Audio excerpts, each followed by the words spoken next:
I'm Jyoti. Welcome to Biolin. So in previous class we already discussed about cell.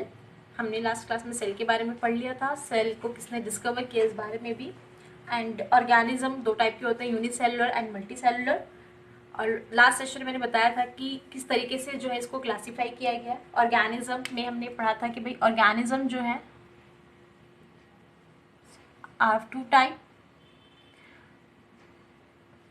इनको categorise किया गया acellular and cellular. Acellular organism में क्या example दिया था, viruses. तो बेसिकली वायरसेस को मैंने बताया भी था कि सेल थ्योरी में वायरसेस को एक्सेप्शन में रखा हुआ है. तो ए सेल्यूलर ऑर्गेनिज्म में किसको इंक्लूड किया है, वायरसेस को इंक्लूड किया है. एंड सेल्यूलर में अदर देन वायरसेस बाकी सारे आपके सेल्यूलर में आ जाएंगे, लाइक प्रोकैरियोट्स एंड यूकैरियोट्स. ये सब आपके सेलुलर कंपोनेंट्स बन जाएंगे, यानी कि सेलुलर ऑर्गेनिज्म में आ जाएंगे. तो ए सेलुलर ऑर्गेनिज्म का बेसिकली मीन्स क्या होता है, या जिनको हम ए सेलुलर ऑर्गेनिज्म और we can say that non cellular,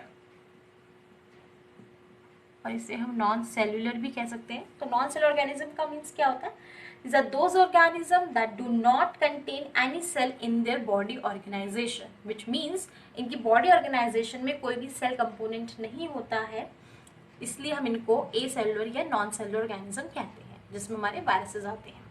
now बात करेंगे सेलुलर ऑर्गेनिज्म की. तो cellular organism are those contain either one or many cell in their body.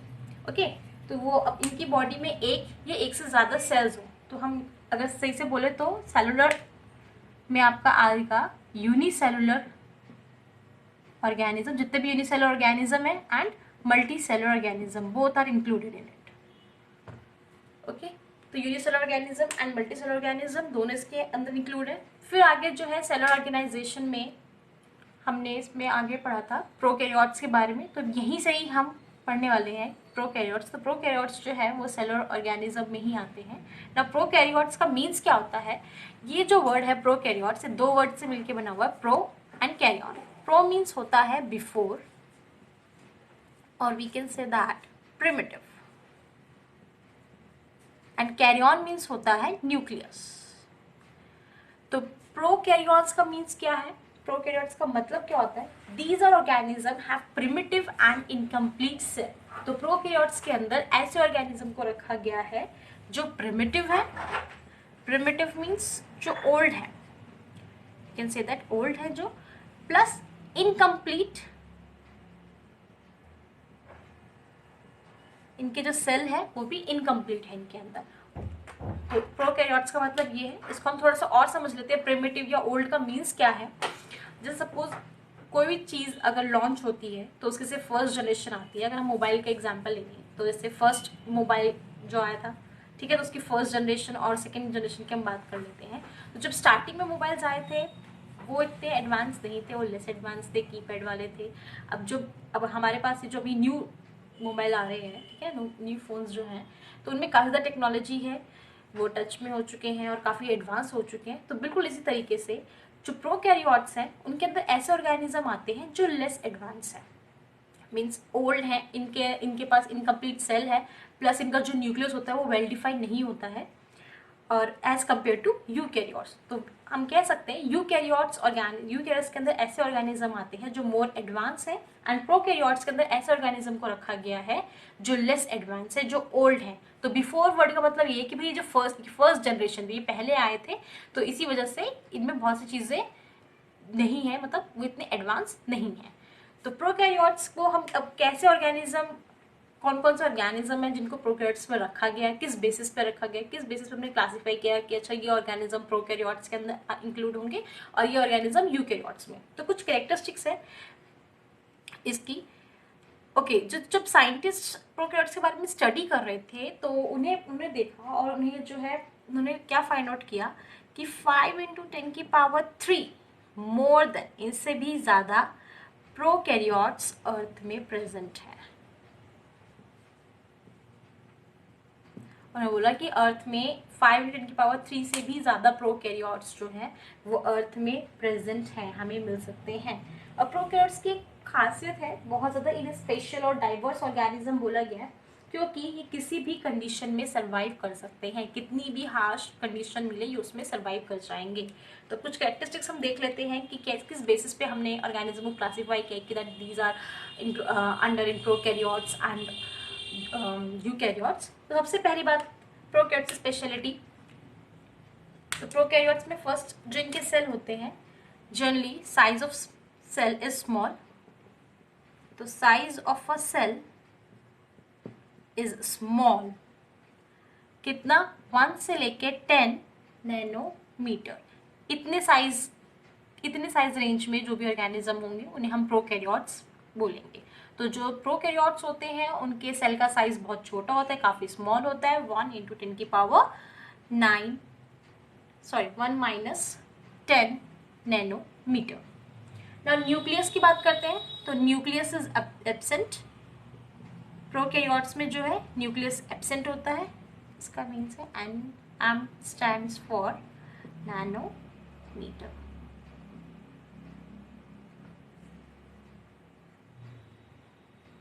Okay, nucleus is absent means nuclear reason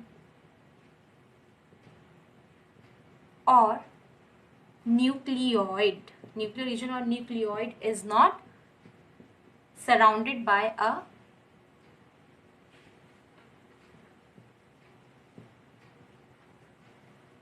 nuclear membrane. Okay, तो prokaryotes में कैसे organism रखा गया, जिन organism के जो सेल का साइज था काफी स्मॉल था, मतलब इनका जो सेल का साइज होता है वो काफी स्मॉल होता है, 1 से 10 नैनोमीटर के बीच में होता है, प्लस न्यूक्लियस इज एब्सेंट, इनमें न्यूक्लियस एब्सेंट होता है। जो न्यूक्लियर रीजन होता है इनका,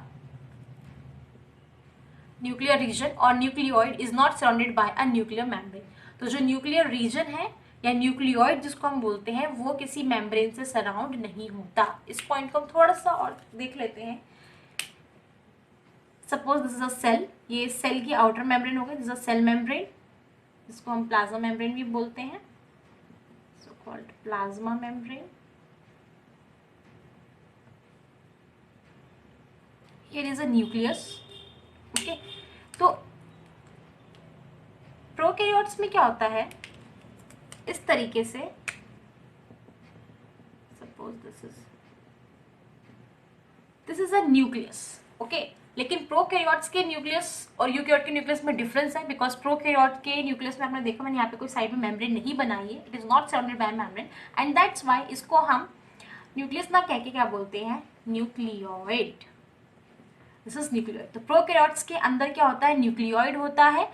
तो न्यूक्लियस इज एब्सेंट, इनमें न्यूक्लियस एब्सेंट है। न्यूक्लियर रीजन और न्यूक्लियोइड, तो हम इसको बोल रहे हैं न्यूक्लियर रीजन या nucleoid is not surrounded by any membrane, किसी मेम्ब्रेन से सराउंडेड नहीं है। अब ये न्यूक्लियोइड होता क्या है, इस न्यूक्लियोइड को एक बार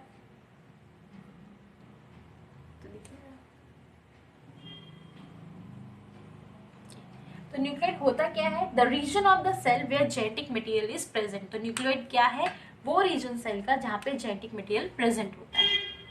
ओके, तो न्यूक्लियोइड क्या होता है, द रीजन, न्यूक्लियोइड क्या है, the region of the cell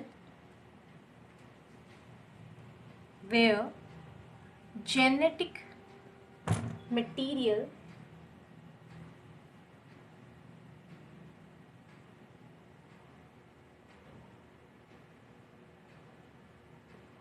is present। तो न्यूक्लियोइड कौन सा रीजन होता है, nucleoid the region of the cell where genetic material is present. And genetic material से क्या मतलब है, दैट मीन्स डीएनए। डीएनए क्या होता है, डीऑक्सीराइबो न्यूक्लिक एसिड, इसकी फुल फॉर्म है तो डीएनए। ठीक है, जेनेटिक मटेरियल से मतलब है। तो न्यूक्लियोइड वो रीजन है सेल का जहां पर जेनेटिक मटेरियल प्रेजेंट होता है। तो प्रोकैरियोट्स में न्यूक्लियोइड होता है rather than nucleolus. Okay, now in prokaryotes DNA is not complexed with histone. अगर हम बात करें प्रोकैरियोट्स की, तो प्रोकैरियोट्स में डीएनए जो है, डीएनए इज सिंपल बोल सकते हैं, काफी सिंपल होता है। It is not, DNA is not complexed with histones basically proteins होते हैं। तो एक्चुअली में क्या होता है ना, डीएनए के साथ जो है प्रोटीन मॉलिक्यूल्स जो है बाइंड होते हैं, तो प्रोटीन्स वो उन स्पेशल प्रोटीन्स को नाम दिया गया, दैट इज हिस्टोन। तो इनमें जो डीएनए होता है वो काफ़ी सिंपल होता है, वो कॉम्प्लेक्स नहीं होता। तो DNA is not complex with histone. DNA is in circular shape, very important. इनमें जो डीएनए होता है वो लीनियर नहीं होता, इनमें जो डीएनए होता है वो कैसा होता है, DNA is in circular shape. इनमें हमें सर्कुलर शेप का जो है डीएनए देखने को मिलेगा, सर्कुलर शेप इस तरीके से। नेक्स्ट है इट कंटेन सिंगल क्रोमोसोम। इनमें जो है सिंगल क्रोमोसोम देखने को मिलेगा। It contains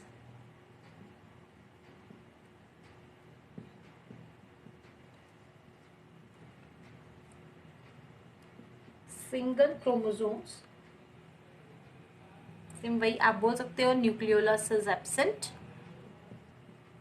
because here is nucleoid is present, क्योंकि यहाँ पे न्यूक्लियोइड प्रेजेंट होता है। Okay, now last point is cell division की अगर हम बात करें तो cell division take place bye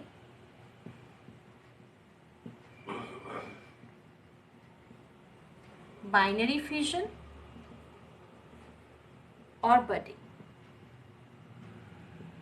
इनमें जो सेल डिवीजन होता है, जो सेल डिवाइड होता है, कैसे होता है, या तो बाइनरी फ्यूजन होगा या बडिंग प्रोसेस होगी। Okay, no mitosis.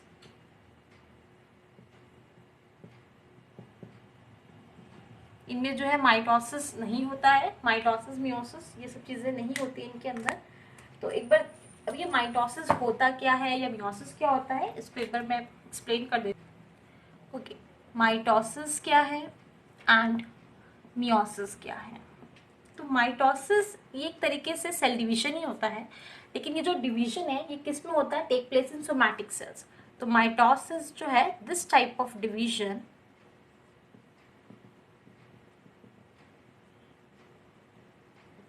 Takes place in somatic cells. और सोमैटिक सेल्स मैंने लास्ट क्लास में बताया था, सोमैटिक सेल्स कौन से सेल्स होते हैं, जो नॉन सेक्स सेल्स होते हैं। और आप कह सकते हो कि सेक्स सेल्स जो बॉडी में, उनके अलावा जितने भी सेल हैं ऑल आर सोमैटिक सेल्स। अगर बात करें मियोसिस की, तो ये किस में होता है, this type of division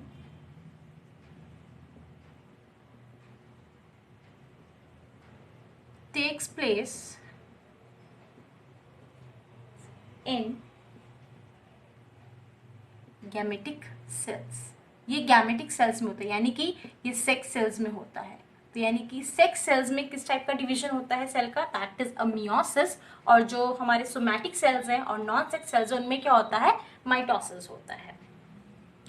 next इसमें क्या होता है, two daughter cells are formed. इसमें जो है दो डॉटर सेल्स फॉर्म होते हैं, two daughter cells are formed.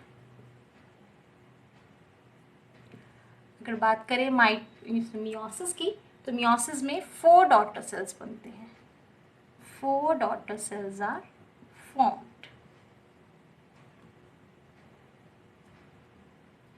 Mitosis में जो नंबर ऑफ क्रोमोसोम है, number of chromosomes remains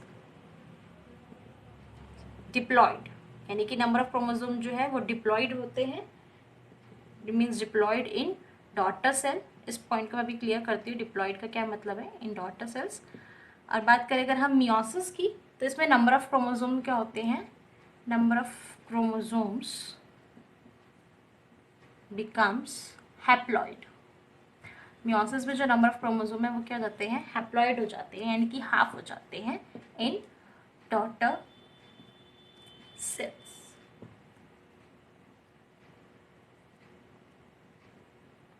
okay, यहाँ पर अगर यहाँ पे एक और पॉइंट है, division of sales can B, division of sales can be haploid और डिप्लॉइड। यहाँ पर हैप्लॉइड सेल या डिप्लॉइड सेल दोनों का डिवीजन हो सकता है, बट माइटोसिस में क्या होगा,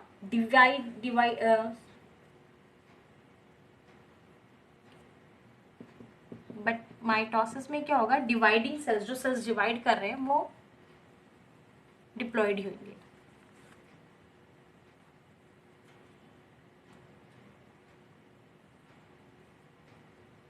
ओके, माइटोसिस जो डिवाइडिंग सेल है, यानी कि जो सेल डिवाइड कर रहे हैं, तो डिवाइडिंग सेल्स जो है कैन बी हैप्लॉइड और diploid in mitosis. Divide, okay, in mitosis dividing cells can be haploid और डिप्लॉयड। तो जो सेल डिवाइड कर रहे हैं वो हैप्लॉइड भी हो सकते हैं, डिप्लॉयड भी हो सकते हैं, but in meiosis dividing cells are diploid. ये डिप्लॉयड ही होंगे, मतलब कि डिवाइडिंग सेल्स जब डिप्लॉयड है तो ही ये उसमें मियोसिस शो करेंगे, अगर हैप्लॉयड है तो ये उसमें मियोसिस शो नहीं करेंगे। तो यानी कि अगर मियोसिस हमें देखना है, अगर मियोसिस शो होना है तो डिवाइडिंग सेल्स जो है वो डिप्लॉयड होना चाहिए। इसको अब इस तरीके से समझते हैं। सपोज एक पेरेंट सेल है 2n, यहाँ पर मैं ले रही हूँ 2n का मतलब क्या होता है, ओके, तो यहाँ पे हम देखते हैं माइटोसिस में मैंने ये डिप्लॉयड सेल लिया 2n, this is called diploid cell. और ये n, यहाँ पर सिर्फ मैंने n लिया है तो आप इसको बोलेंगे हैप्लॉयड सेल। ये हैप्लॉयड सेल है, यानी कि आप बोल सकते हो, देखो यहाँ पे हैप्लॉयड है तो this is a half as compare to 2n। 2n क्या हो गया, इसका डबल हो गया, तो डबल से इसको नाम दे दिया गया है डिप्लॉयड सेल्स। तो ये हैप्लॉयड सेल्स है, ये डिप्लॉयड सेल है। तो जब इनमें माइटोसिस होगा या ये सेल जब डिवाइड करेंगे तो वो ये क्या देंगे, हमें 2 डॉटर सेल्स देंगे, लेकिन वो कैसे होंगे, डिप्लॉयड ही होंगे। अगर डिप्लॉयड आपने सेल लिया है, यहाँ पे डिवाइडिंग सेल अगर मेरा डिप्लॉयड है तो मुझे दो डॉटर सेल्स मिलेंगे, बोथ आर डिप्लॉयड। और अगर मैंने यहाँ पर अपना डिवाइडिंग सेल हैप्लॉयड लिया है तो मुझे जो दोनों डॉटर सेल्स मिलेंगे वो क्या होंगे, बोथ आर हैप्लॉयड, वो हैप्लॉयड होंगे।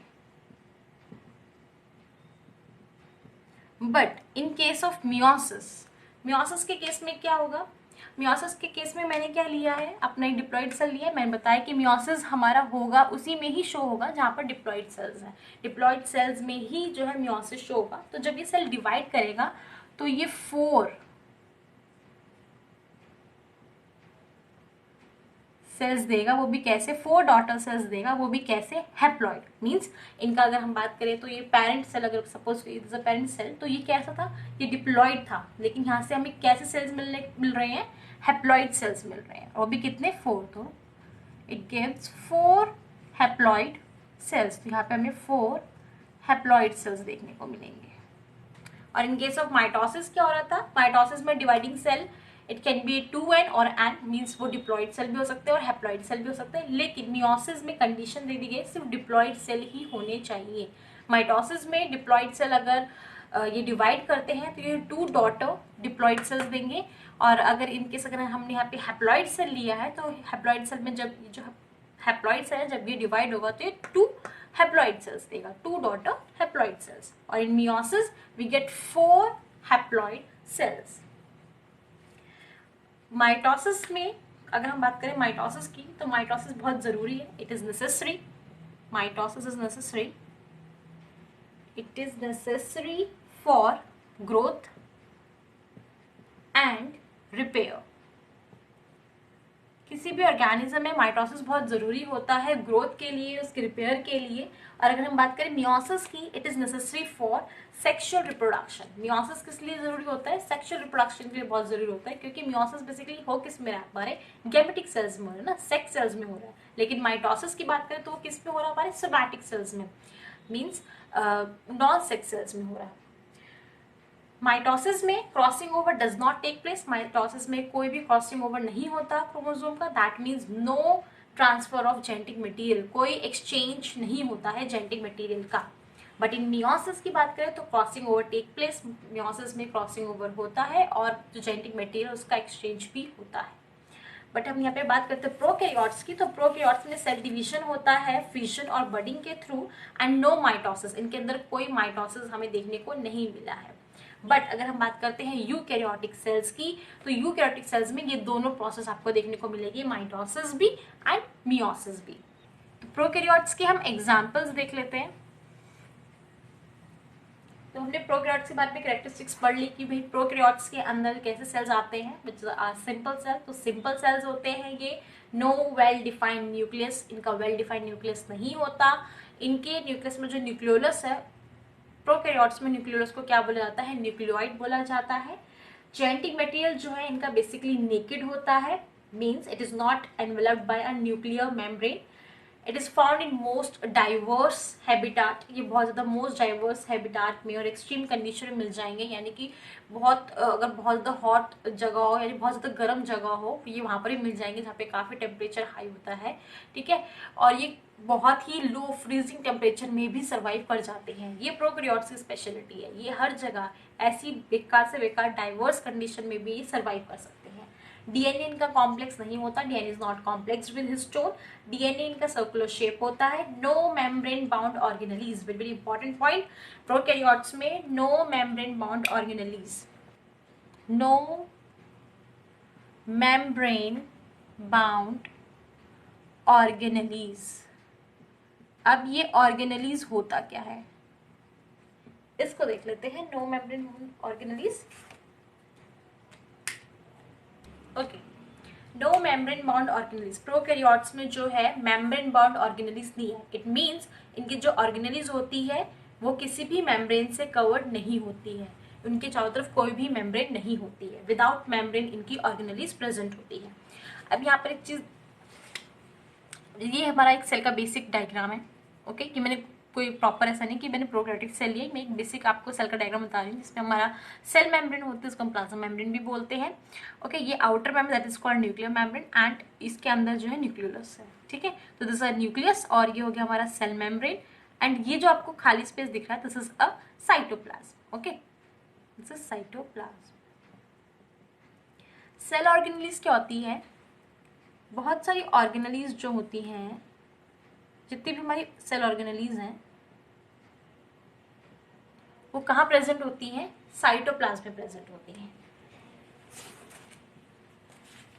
और ये ऑर्गेनेलीज होती क्या है इसके बारे में देख लेते हैं।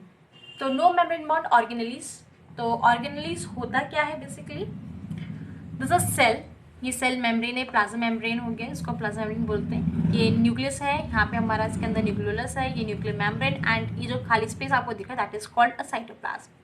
तो साइटोप्लाज्म में जो है, जो आपको रेड डॉट्स मैंने शो की हैं दैट इज अ ऑर्गेनेलीज। तो बेसिकली जितने भी ऑर्गेनेलीज होती है वो कहाँ प्रेजेंट होती है, साइटोप्लाज्म में प्रेजेंट होती हैं। और ये जो ऑर्गेनेलीज होती हैं ये क्या कैरी आउट करवाती है, वेरियस मेटाबॉलिक फंक्शन, यानी जितनी भी केमिकल रिएक्शंस होती हैं वो सारी की सारी साइटोप्लाज्म में होती है। और ये सारी ऑर्गेनेलीज जो है इन सारी केमिकल रिएक्शंस को कैरी आउट करवाती है, ठीक है। मतलब ये सारी रिएक्शंस करवाने में हेल्प कराती है और यही रिएक्शंस जो है हमारे सेल को या किसी भी सेल को जो है वो लिविंग बनाती है, ओके। तो ऑर्गेनेलीज जो इसमें प्रेजेंट होती है प्रोकैरियोट सेल्स में are no membrane bound organelles, that means इनके चारों तरफ जो है मेम्ब्रेन नहीं होती है, ये विदाउट मेम्ब्रेन ऑर्गेनेलीज इनके अंदर प्रेजेंट होती है।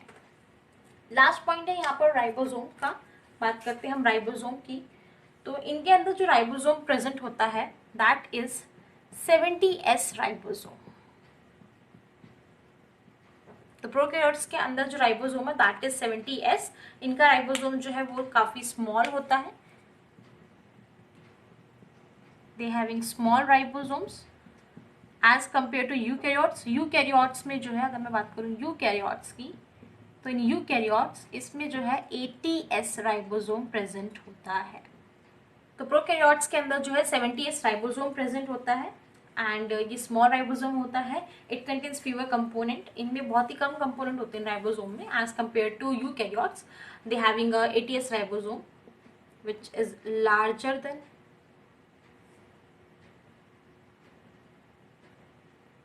prokaryotes ribosome।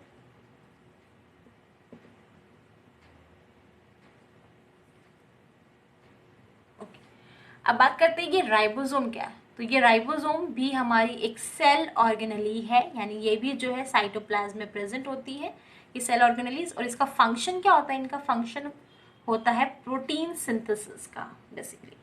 तो मीन्स जितने भी प्रोटीन बनती हैं वो कहाँ बनती हैं, वो कौन बनाता है, राइबोसोम। यानी कि राइबोसोम जो है प्रोटीन सिंथेसिस में हेल्प करता है, प्रोटीन फॉर्मेशन में हेल्प करता है।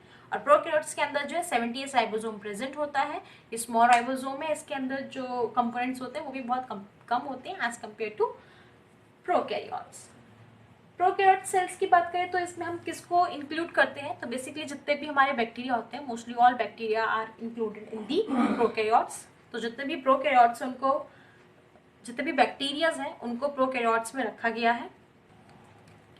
तो प्रोकैरियोट्स के एग्जाम्पल हो गए, प्रोकैरियोट्स के एग्जाम्पल्स की बात करें तो that is blue green algae, blue green algae bacteria,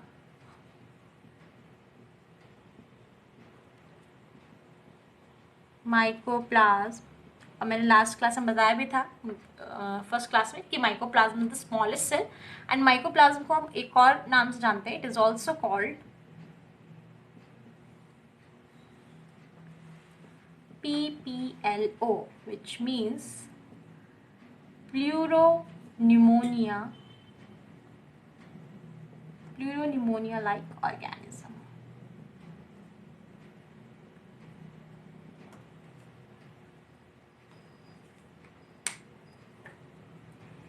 फिर प्रोकैरियोट्स को जो है फर्दर क्लासिफाई किया है on the basis of molecular evolution. तो प्रोकैरियोट्स को जो है दो पार्ट्स में क्लासिफाई कर दिया गया है, फर्दर इनको क्लासिफाई किया है on the basis of molecular evolution, on the basis of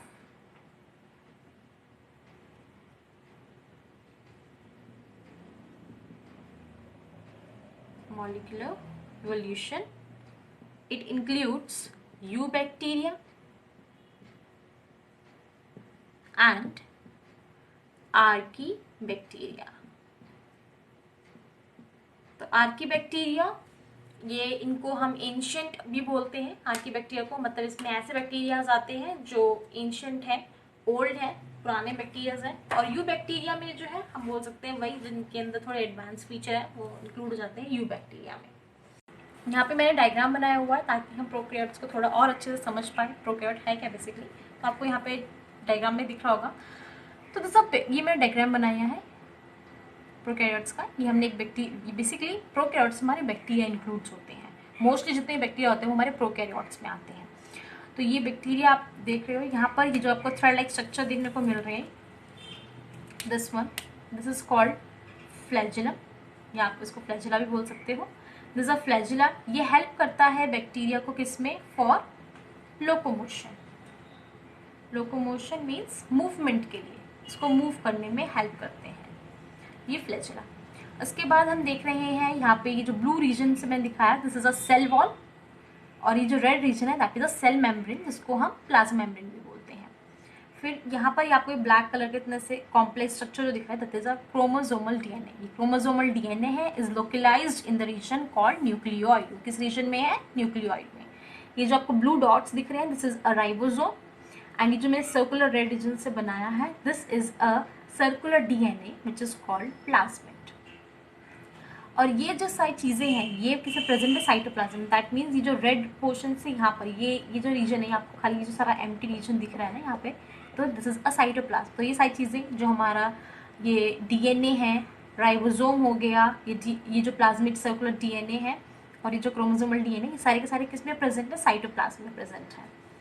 और ये जो ब्लैक डॉट्स हैं, this one, these are food granules, ये इनके फ्रूट ग्रैन्यूल्स हैं।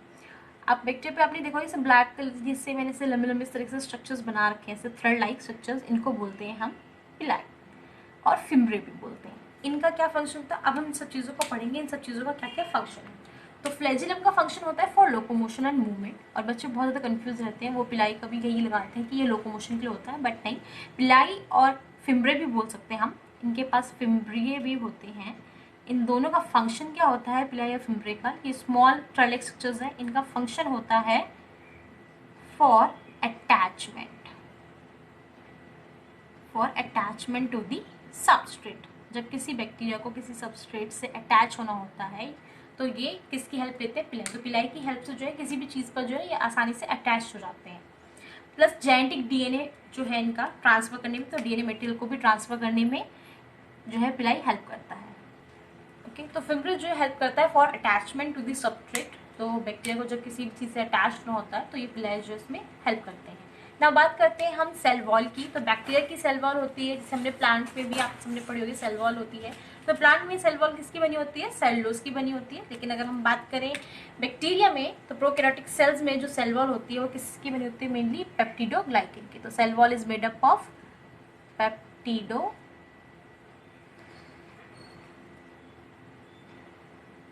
पेप्टिडोग्लाइकेन। तो सेल वॉल किसकी बनी होती है? प्रोकैरियोटिक सेल्स में जो सेल वॉल है वो पेप्टिडोग्लाइकेन की बनी होती है। Cell membrane, plasma membrane same function है, ये अलाउ करेंगे मटेरियल्स को, जो सिलेक्टिव मटेरियल्स हैं उनको इनसाइड जाने के लिए। क्रोमोसोमल डीएनए जो कि वो लोकलाइज्ड न्यूक्लियोइड रीजन में। राइबोसोम का क्या फंक्शन होता है? सिंथेसिस ऑफ प्रोटीन सिंथेसिस करने में जो है ये हेल्प करते हैं।